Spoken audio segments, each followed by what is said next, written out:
विशेषेण पश्यति इति विपස්සना। विशेष रूप से देखना है, जिसे विपश्यना कही गई है, यह कम्मठान है। विशेष रूप से देखने का मतलब सब्बे संखारा अनिच्चाति, सब्बे संखारा दुखाति, सब्बे धम्मा अनत्ताति यदा पඤ्ඤाय पश्यति अथो निबिंदति दुखे ए समग्गो विशुद्धिया। ये विशुद्धि का मार्ग है, और इस विशुद्धि के मार्ग पर, पथ पर चलते चलते यह विपश्यना जो प्रज्ञा कही गई, प्रज्ञा के ये 3 लक्षण है, अनित्य लक्षण, दुख लक्षण और अनंत लक्षण। यही विपश्यना है। अनित्य लक्षण से, दुख लक्षण से और अनात्म लक्षण से, तीनों लक्षणों द्वारा यह शरीर और मन के प्रपंचों के, नाम रूप के प्रपंच के ऐसे टुकड़े टुकड़े करके अंतिम सच्चाई तक, गहराई, तलस्पर्शी गहराई में जाकर के इन विषयों को समझाना है, देखना है। तो यही देखना है ना। यह शरीर जो अग्नि, वायु, जल और पृथ्वी धातुओं के तरंगों से बना हुआ है, वेदना, संज्ञा, संस्कार और विज्ञान से बना हुआ है। यह चित्त और मन का यह जो परस्पर संबंध है, विपश्यना कम्मठान के आधार पर ही इस शरीर और मन के प्रपंच के टुकड़े टुकड़े करके देखने वाली यही विद्या, यही कम्मठान, जिसे विपश्यना कम्मठान कहा गया है। जिस कम्मठान के अभ्यास के आधार पर ही अपने मन के भीतर के वाली जितनी सारी काम तृष्णाएं हैं, भव तृष्णाएं हैं और विभव तृष्णाओं का सारा प्रहाण किया जा सकता है। चारों अरिय सत्य का साक्षात्कार करने की प्रक्रिया से अगर गुजरते हैं, जब तक कि अनित्य लक्षण, दुख लक्षण और अनात्म लक्षण के आधार पर इस नाम रूप के प्रपंच के टुकड़े टुकड़े करते करते करते करते इस बोधि ज्ञान को धारण करने की प्रक्रिया कोई बखूबी से समझेंगे, तो ही यही विपश्यना कम्मठान द्वारा समझा जा सकता है, और कोई अन्य कम्मठान नहीं है। इसलिए विपश्यना यह भगवान बुद्ध की खोज है। यह विज्ञान विपश्यना ज्ञान के 10 पत्थर के 10 ज्ञान के मील होते, ज्ञान के मील। देख बा रखे, यह शरीर और मन जुड़ा हुआ है। तो यह शरीर अग्नि, वायु, जल, पृथ्वी धातुओं के अणु, रेणु, परमाणु का सारा प्रपंच है। हम जानते हैं, मानते हैं, जानते नहीं ना। यह वेदना, संज्ञा, संखार और विज्ञान, ये मन के चारों खंड है। जो अपने अपने एक विज्ञान मन का खंड काम करने लगा तो तीनों खंड जुड़वा बच्चों की तरह काम साथ में कर लेते हैं। तो ये शरीर और मन का प्रपंच कैसा है? तो अपने मन को जो शील, समाधि और प्रज्ञा, शील समाधि के लिए, समाधि प्रज्ञा के लिए और प्रज्ञा विमुक्ति तक पहुंचाने के लिए होती है। ये इस बखूबी से तलस्पर्शी गहराई में जाकर के समझाने वाली यही विपश्यना कम्मठन ऐसी चीज है जो अपने भीतर के सारे संस्कारों की जड़ों को हाथ लगाती है और जड़ों सहित निकाल बाहर कर देती है। चित्त नितांत निर्मल होता है तो ही दृष्टि लाभ होता है। शील का पालन करें तो शील लाभ होगा। अपने मन को वश में ग्रह जो समाहित करने की कोशिश करेंगे तो चित्त लाभ होगा। अपने भीतर के मैले मन को शुद्ध करने की कोशिश में लगे हो तो दृष्टि लाभ होगा। तो शील ही जब तक के मजबूत नहीं होगा तो समाधि की जड़ें कैसे मजबूत होगी? अब समाधि मजबूत नहीं होगी कि प्रज्ञा की जड़ें कैसे मजबूत होगी?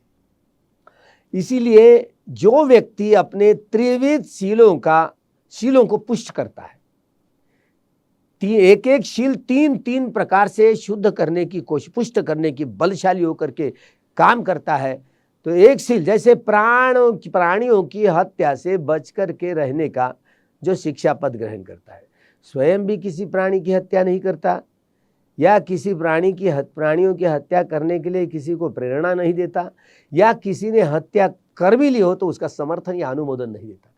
इसी प्रकार एक एक शील का तीन प्रकार से वह परिपूर्ण रूप से शील का पालन करने लग जाता है।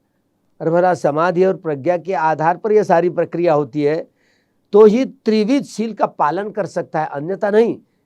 त्रिविध शील का पालन जो व्यक्ति करता है इसे ही तदंग प्रहाण को पहुंच रहे हैं ऐसा कहलवाते हैं। त्रिविध शील का जो व्यक्ति पालन करना, जिसको पालन करना है, वो तदंग प्रहान पर पहुंच पाया है। जो व्यक्ति अपने मन को वश में करके गहराई में अपने मन को वश में करने की प्रक्रिया से गुजरेगा तो क्षणिक समाधि से उपचार समाधि और उपचार समाधि से अर्पणा समाधि तक पहुंच पाएगा, तो वह विखंबन प्रहार को पहुंच गया, ऐसे कहते हैं। और अपने भीतर के मन के मैल को एक एक करके, ये चाहे काम तृष्णा, भव तृष्णा, विभव तृष्णा, जड़ों सहित त्रिविध रूप से समुच्छेद प्रहार, त्रिविध रूप से जो अनित्य का बोध जगाते हुए, दुख का बोध जगाते हुए और अनंत का बोध जगाते हुए, इसी तरह तीनों प्रकार से जो अपने इस प्रज्ञा के सहारे देखा कि शरीर के और मन के प्रपंच की जो गहराई में, तरसस्पर्शी गहराई में जाकर के इसके टुकड़े टुकड़े करके देखने की सारी प्रक्रिया इसी प्रज्ञा के ये तीनों लक्षणों द्वारा की जा सकती है। तो इसे समुच्छेद प्रहार कहा जाता है। शील पुष्ट हुआ त्रिविध, तदंग प्रहार का है। अपनी समाधि त्रिविध पुष्ट हुई, विखंबन प्रहार, जैसे खंबा गाड़ दिया हो, खनिक समाधि से उपचार, उपचार समाधि से अर्पणा समाधि तक पहुंच पाना, इसे ही विखंबन प्रहार कहा जाता है। और विखंबन प्रहार के आधार पर जो अनित्य लक्षण, दुख लक्षण, अनंत लक्षण, तीनों लक्षण द्वारा समुच्छेद प्रहार को, जो काम तृष्णा है, भव तृष्णा, विभव तृष्णा है, सारी तलस्पर्शी गहरा में जा करके जब बार बार हमें जन्म ग्रहण करने वाले भव तृष्णाओं का, क्लेश धातुओं का जो ढांचा है उसको गड़गड़ा जाता है, तो विमुक्ति की ओर पहुंचते हैं। तो अनित्य बोध, दुख बोध, अनंत बोध की निरंतरता जो होती है वही समुच्छेद प्रहार कहा जाता है। इसी तरह शील समाधि के लिए, समाधि प्रज्ञा के लिए और प्रज्ञा विमुक्ति तक पहुंचाने के लिए होती है। विपश्यना इस कम्मठान का जो व्यक्ति ग्रहण करता है, इस सब दुख निस्सरण निब्बाण सच्चीकरण थाय मंग बनते विपश्यना कम्मठान देव, सभी प्रकार के दुखों से छुटकारा पाकर के निर्वाण का साक्षात्कार करने के लिए बनते मुझे विपश्यना कम्मठान दीजिए। जब विपश्यना कम्मठान किसी आचार्य के पास से वो जो ग्रहण करता और स्वयं अभ्यास करने की प्रक्रिया से गुजरता है, तो सिर से पांव तक और पांव से सिर तक यह 2 अंगुल 4 अंगुल 1 बित्ता, 2 अंगुल 4 अंगुल 1 बित्ता, एक एक अंग प्रत्यंग में से मन को गुजारते रहता है। सिर से पांव तक और पांव से सिर तक एक एक अंग प्रत्यंग में से मन को गुजारता है। यह स्थूल शरीर, स्थूल मन, यह अग्निवायु जल पृथ्वी धातुओं के अणु रेणु परमाणु वाला सारा प्रचंड स्थूल वेदना वाला यह सारा शरीर, स्थूल शरीर, और बड़ा स्थूल मन होता है, बड़ा कुशल मन होता है। बार बार राग मूलक, द्वेष मूलक, मोह मूलक चित्त से हर व्यक्ति, हर प्राणी काम करता है, बड़ा स्थूल चित्त वाला होता है। तो ये स्थूल शरीर, स्थूल मन यही काम करते रहता है। जब इस विपश्यना इस कम्मठान के आधार पर अनित्य लक्षण, दुख लक्षण, अनात्म लक्षण, ये अनित्य लक्षण क्या होता है, दुख लक्षण क्या होता है, अनात्म लक्षण क्या होता है, ज्ञान होता है। ज्ञान कथमाच भिक्खवे अनित्यं ज्ञानं, दुख ज्ञान क्या होता है, अनात्म ज्ञान क्या होता है, ये अनित्य ज्ञान क्या होता है।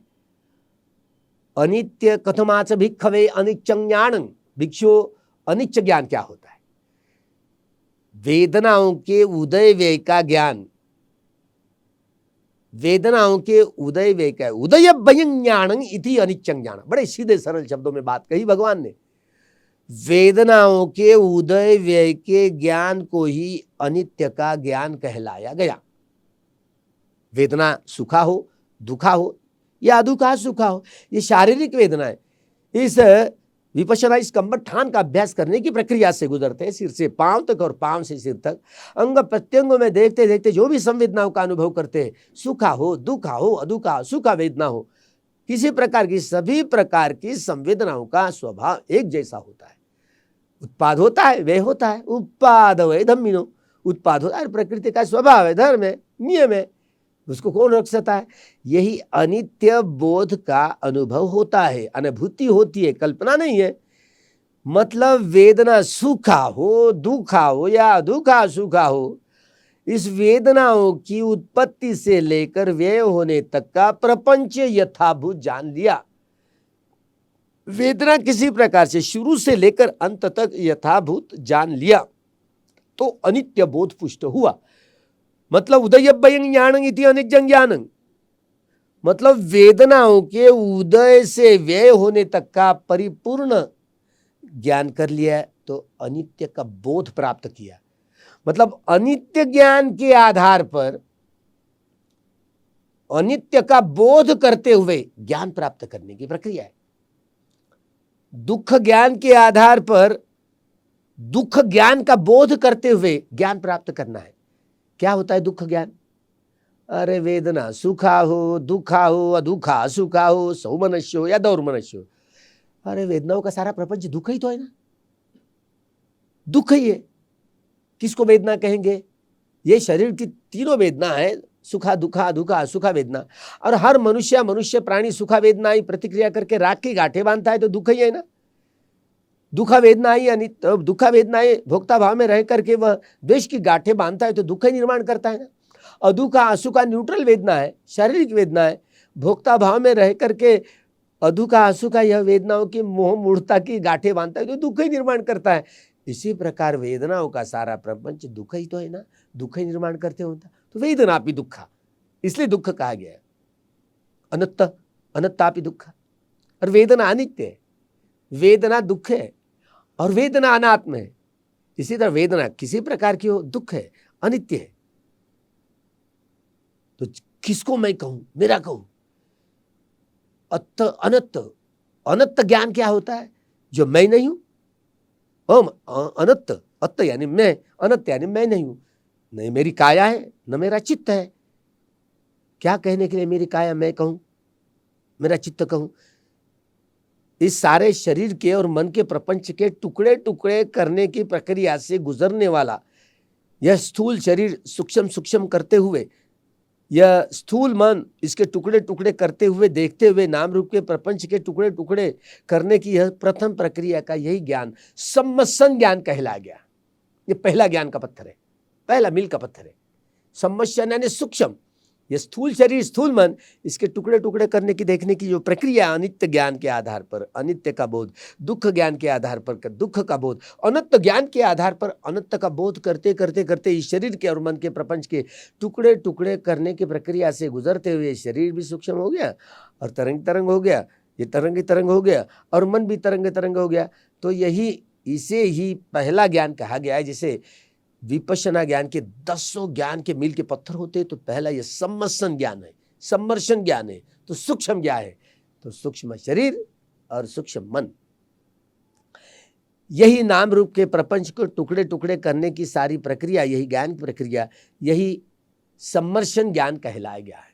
एक दूसरा उदयभयं ज्ञान, उदयवे ज्ञान, विपश्यना का अभ्यास, विपश्यना इस कम्मठान का अभ्यास करते हुए 2 अंगुल 4 अंगुल सिर से पांव तक और पांव से सिर तक टुकड़े टुकड़े करके देखने की स्पष्टतः, चाहे वो सुखा वेदना हो, दुखा वेदना हो या अदुखा असुखा वेदना हो, किसी प्रकार की शारीरिक वेदना हो, जो उत्पत्ति से लेकर व्यय होने तक का परिपूर्ण प्रपंच देखना आया।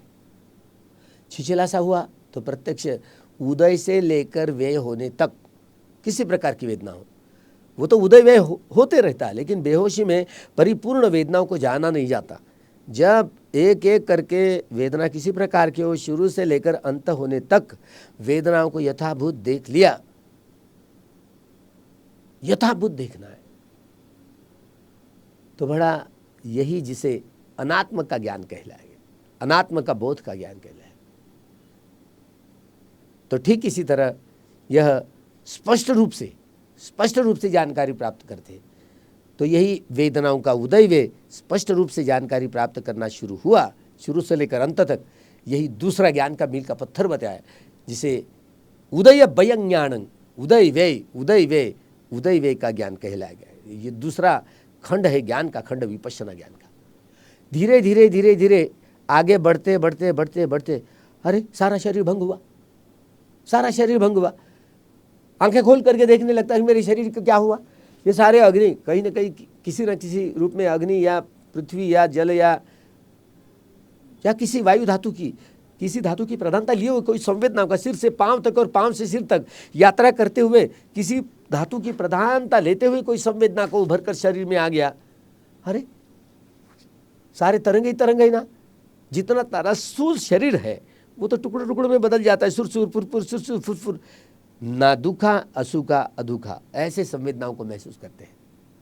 अनुभव होता है, तो सारा शरीर भंग भंग हो जाता है। वेदना, संज्ञा, संखार और विज्ञान, मन के चारों खंड वो भी ऐसे उदय वे उदय वे उदय वे, अरे शरीर मेरा है या नहीं, एकदम ऐसे देखता है कि मेरे शरीर को क्या हुआ। आखिर तरंगी तरंग बड़ा हल्का फुल्का हो जाता है, तीतले की तरह, अरे मेरा शरीर कहाँ गया।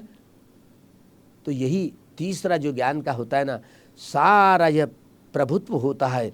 वेदना किसी प्रकार की प्रधानता लिए हुए कोई वेदना उत्पत्ति हो, सुरसुर फुरफुर सुरसुर फुरफुर, इसी तरह अदुखा असुखा संवेदना होती है। सुखा संवेदना हो, दुखा संवेदना हो, या अदुखा असुखा संवेदना हो, वेदना पच्चैया पैया, वेदना पच्चैया पैया।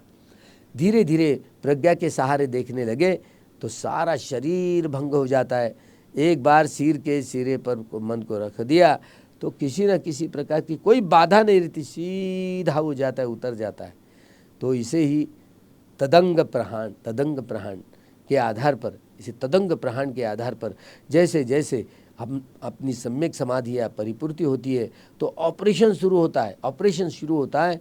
अरे सारा शरीर भंग ही भंग हुआ, बड़ा प्रसन्न होता है, क्या हुआ मेरे शरीर को, बड़ा भंग होता है, बड़ा आह्लाददायक होता है भंग हुआ। तो उस समय जो चौथा ज्ञान उत्पन्न होता है, जिसे चौथा ज्ञान उत्पन्न होता है, मिल का पत्थर, वो भी मिल का पत्थर है, एकदम से प्रतिक्रिया करता है, भय जगता है, मेरे शरीर को क्या हुआ, मेरे मन को क्या हुआ, भयभीत होता है, न जाने कहाँ चला गया मेरा शरीर। आंखें खोल के देखता है, इधर उधर देखता है, इनके तरफ देखता है, उनके तरफ देखता है, तो भय जागता है।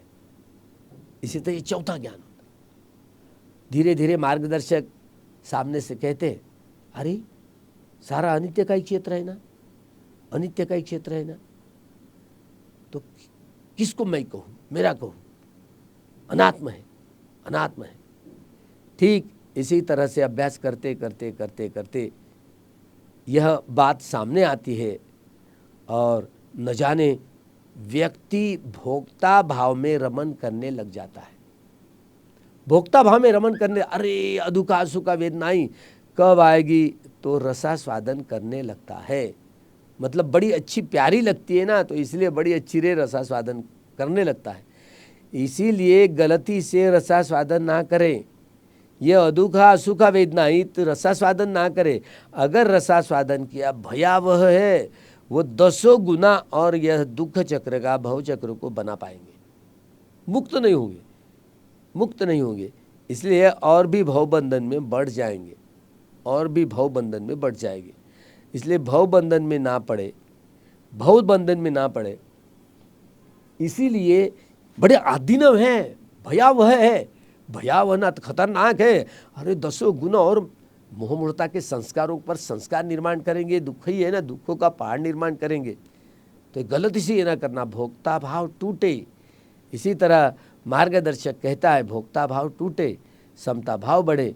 तो धीरे धीरे व्यक्ति एकदम धीरे धीरे आगे बढ़ता है और न जाने अरे आदिनव है, सही माय में यथाभूत देखना आया, तो वह सारी जितनी सारी घनीभूत वेदनाएं वो टूटती चली जाती है, भयावह है।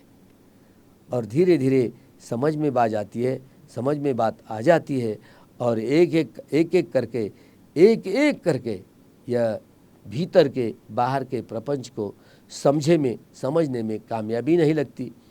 एक एक करके निब्बिदा ज्ञान, समता पुष्ट होती। वेदना सुखा है, वेदना दुखा है, वेदना अदुखा असुखा है, अरे समता ही पुष्ट हुई ना, अनित्य बोध पुष्ट हुआ ना, दुख बोध पुष्ट हुआ ना, अनत्त बोध पुष्ट हुआ ना। तो जब अनित्य बोध, दुख बोध, अनत्त बोध पुष्ट होता है तो व्यक्ति बड़ा प्रसन्न चित्त के साथ में वह अत निबिंदति दुखे ये समग्र विशुद्धिया। निबिदा यानी निर्वेद ज्ञान के आधार पर शुद्ध चित्त उत्पन्न होता है।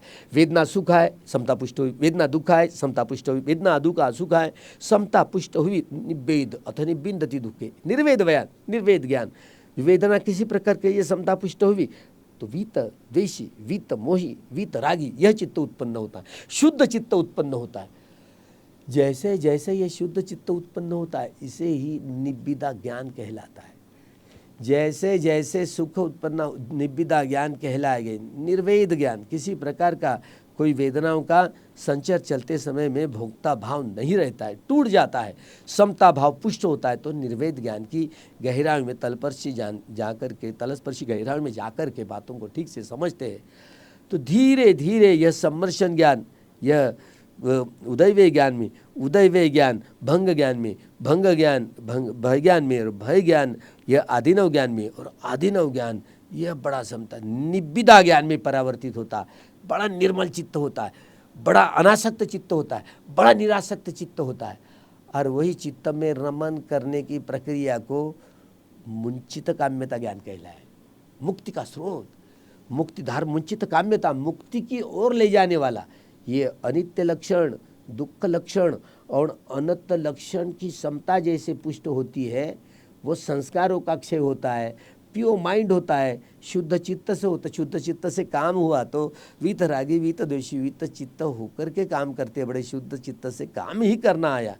और इतना ही नहीं, शुद्ध चित्त से काम करना आया ही, इसके बावजूद भी यह जो ज्ञान होता है मुंचित काम्यता, अभी बड़े शुद्ध चित्त की निरंतरता बनी हुई होती है, निरंतरता बनी होती है, यही मुंचित काम्यता चित्त है।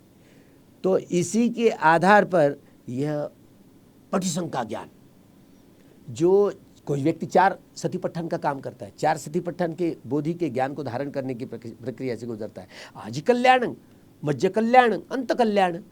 भगवान का सद्धर्म शुरू में ही कल्याणकारी है, मध्य में भी कल्याणकारी है और अंत में भी कल्याणकारी है। तो शुरू में, मध्य में, अंत में भी कल्याणकारी होने का मतलब है, जैसे कायानुपස්සना, वेदनानुपස්සना, चित्तानुपස්සना, धम्मानुपස්සना, बोधि के प्रथम 4 अंग। प्रथम कल्याणकारी है, कायानुपස්සना कल्याणकारी है, वेदनानुपස්සना, चित्तानुपස්සना ये मध्य में भी कल्याणकारी है, अंत में धम्मानुपස්සना ये भी कल्याणकारी है। इसी तरह यह पटिशंका यानी क्रमशः बोधि ज्ञान को धारण करने की प्रक्रिया जो होती है, अनित्य ज्ञान के आधार पर बोधि, अनित्य बोध को जानते हुए, दुख ज्ञान के आधार पर दुख बोध का अनुभवन करते हुए, अनंत ज्ञान के आधार पर अनंत ज्ञान का अनुभवन करते हुए क्रमशः यह पटिशंका ज्ञान धारण किया जाता है। इसे पटिशंका ज्ञान कहला गया। कोई व्यक्ति 4 इद्धिपाद का अभ्यास, छंद इद्धिपाद, वीर्य इद्धिपाद, चित्त इद्धिपाद, मीमांसा इद्धिपाद। छंद इद्धिपाद शुरू में कल्याणकारी, वीर्य चित्त ये मध्य में भी कल्याणकारी, और मीमांसा यह अंत में भी कल्याणकारी। ये बोधि के अंग है, बोधि के अंग है। बोधि के ज्ञान को धारण करने की प्रक्रिया क्रमशः धारण करता है, क्रमशः। इसलिए ओपन ही को एक एक दरवाजा खुलता है, क्रमशः धारण करता है। अनित्य ज्ञान के आधार पर, दुख ज्ञान के आधार पर, अनंत ज्ञान के आधार पर, जो बोधि ज्ञान को धारण करने की यही प्रक्रिया, तो यही पटिशंका ज्ञान कहलाया गया। अनंत ज्ञान के आधार पर, अनंत ज्ञान है यह ज्ञान, न मैं शरीर मेरा है, मैं हूँ, किसको मैं कहूँ? किस अणुरेणु परमाणु अग्निवायु जल पृथ्वी धातु के अणुरेणु परमाणु को, प्रपंच के मैं मेरा शरीर कहूँ? वेदना संज्ञा संस्कार और विज्ञान मन के 4 खंड को, अरे ये भी उत्पाद होकर के वे होते तरंगे तरंगे, किसको मैं कहूँ, मेरा मन कहूँ? अनात्म है ना।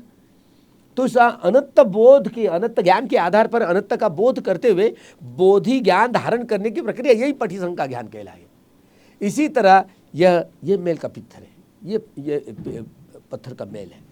जैसे पटिशंका ज्ञान क्या, ऐसे ही अनित्य दुख अनंत ज्ञान की यह सब जगाते हुए न ज्ञान के आधार पर बोधि ध्यान ज्ञान को जागृत बड़े सबलता के साथ में धारण करने की कोशिश में लगा हुई है पटिशंका।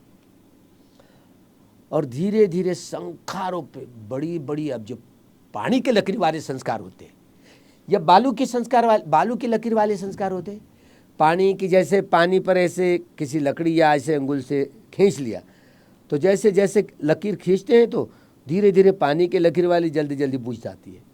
और बालू कर कर तो समय लगता है, कोई बादल, कोई बारिश, कोई ये हो तो तब कहीं बहाव हो पानी का, तब कहीं वो निशान मिट जाएंगे बालू वाले। लेकिन पत्थर के लकीर वाले संस्कार जो बनाए, जो बार बार हमें बहुत तृष्णा जो बनाती है, बार बार हमें जन्म लेने वाली तृष्णाओं में बहाती है, संग्रह करती है, तो हम बहुत तृष्णाओं का संग्रह बार बार निर्माण करने की कोशिश में लगे हुए होते हैं। इसलिए ये भव तृष्णा का संग्रह, यही किलेश धातु, यही इनको निकालने के लिए संखारोपेक्षा ज्ञान की बड़ी जरूरत होती है। भव संस्कार काम रूप भूमि में, काम दुगति भूमि में, काम सुगति भूमि में, रूप ब्रह्मलोक में, अरूप ब्रह्मलोक में बार बार इन 32-31 प्रकार की काया धारण करने वाले प्राणी, जहाँ पटिसंधि होती है, जन्म होता है, ऐसे भूमि में जन्म लेने के लिए बाध्य करने वाले ये संग्रह जो होता है, जितना जितना जिसको किलेश धातु कही गई है, बहुत तृष्णा का संग्रह किया गया है। तो क्षण प्रति क्षण जो बड़ा घनीभूत संस्कार होता है, इसे चीरते हुए, बींदते हुए, काटते हुए ले जाता है, जबकि अनित्य का, दुख का और अनंत का कठिन रूप से प्रहण करने वाली, काटने वाली, बींदने वाली प्रज्ञा काम करने लगती है। इसे ही समुच्छेद प्रहण कहा जाता है। इसी तरह यह बार बार किसी रूप भूमि में, अरूप भूमि में, काम सुगति या काम दुख भूमि में, काम अपाय गति में जन्म लेने वाले संस्कारों का बार बार हम संस्कारों का निर्माण करते हैं, इसलिए और भी दुख में पड़ते हैं। तो दुख से छुटकारा कैसे पावे? तो दुख से छुटकारा पाने का यह बार बार जब मार्गदर्शक बना हुआ होता है, जब हृदय वत्थु पर वह ध्यान करता है, तो जब ये क्लेश धातु का उच्छेद करने वाला यह चित्त प्रहणकारी, जिसे संखारोपेक्षा ज्ञान कहला जाता है, तो बार बार काम भूमि, काम सुगति भूमि, रूप भूमि या रूप भूमि, अरूप भूमि में जन्म लेने वाले संस्कारों का जितना संग्रह, उसका उन्मूलन निर्मूलन करने की प्रक्रिया से जो गुजरता है, यही संखारोपेक्षा ज्ञान कहलाता है। संखारोपेक्षा ज्ञान के आधार पर ही सारी काम भूमि, दुर्गति भूमि, सुगति भूमि, रूप भूमि, अरूप भूमि, इन सारों जन्म लेने वाले संस्कारों का क्षय होता है। तो नत्थिदानी पुनर्भवति, सारे संस्कारों का क्षय हुआ, इसलिए संखारोपेक्षा ज्ञान कहलाया गया। और आखिरी का अनुलोम ज्ञान। अनुलोम ज्ञान का मतलब होता है समुदय धम्मानुपस्सीवा विहरति वही धम्मानुपस्सीवा विहरति, समुदय वही धम्मानुपस्सीवा विहरति आतापि संपजानो सतीमा। जब कोई व्यक्ति अभ्यास करता है, शरीर के, मन के, प्रपंच के टुकड़े टुकड़े करके देखता है, तो देखते देखते भगवान ने बार बार कहा, आखिरी के समझिए अनुलोम ज्ञान क्या होता है। अनुलोम ज्ञान आखिरी के उपदेश में भगवान ने बार बार बातें समझाई। हंदयामीति भिक्खवे, भिक्षुओं को आमंत्रित करते हुए भगवान बात करते हैं, हंदयामीति भिक्खवे, भिक्षुओं को सब कुछ छूटे लेकिन वेदना नहीं छूटना चाहिए। वेदना, हंदयामीति भिक्खवे, वेदनायामीति भिक्खवे, वेदना नहीं छूटनी चाहिए किसी प्रकार की हो, और वेदनाओं का अनित्य बोध, दुख बोध, अनंत बोध नहीं छूटना चाहिए। अगर ये छूटा बस कोई बोल नहीं सकते। वेदना पच्चैया पैया, वेदना पच्चैया पैया, जैसे जैसे यह बातें पुष्ट होती है, वेदना पच्चैया पैया, तो यही बात यहाँ बड़ी तेज रफ्तार से चलती है, तो उदय मालूम नहीं पड़ता है। अय्य कंगवा अम्मा कंगवा सती संपज्जन्य नरंचति, एक क्षण भी ऐसे बेहोशी में ना जाए। इसलिए भगवान कहते ओ क्षय वै धम्मा संखारा अपमादेन संपादेन, क्षय वे, अब उदय पता नहीं चलता, खई वही धम्मा संखारा, वही धम्मा संखारा, अय्या कंगवा अम्मा कंग सती रंच सती, एक क्षण भी ऐसे बेहोशी में नहीं जाता।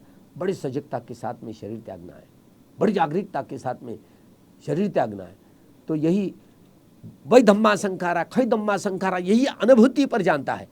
अब उदय नहीं जानता, केवल क्षय जानता है, वही जानता है। इसी को ही अनुलोम ज्ञान की प्रक्रिया कहते हैं।